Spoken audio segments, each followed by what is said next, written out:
إن الحمد لله والصلاة والسلام على رسول الله أما بعد فأعوذ بالله السميع العليم من الشيطان الرجيم بسم الله الرحمن الرحيم عن عبد الله بن عمرو بن العاص رضي الله تعالى عنه أن رسول الله صلى الله عليه وسلم قال من قتل دون ماله مظلوما فله الجنة. عبداللہ ابن عمرو ابن العاص رضی اللہ تعالی عنہ سے روایت ہے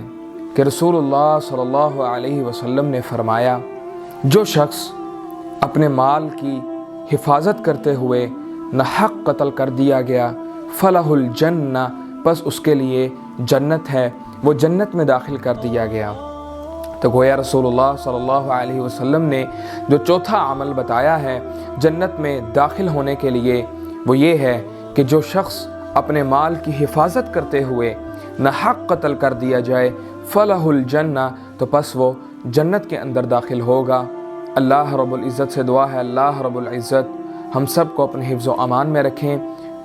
جزاکم اللہ خیرا و احسن الجزاء فی الدنیا والآخرہ، بارک اللہ فیکم، سلمکم اللہ، السلام علیکم ورحمۃ اللہ وبرکاتہ۔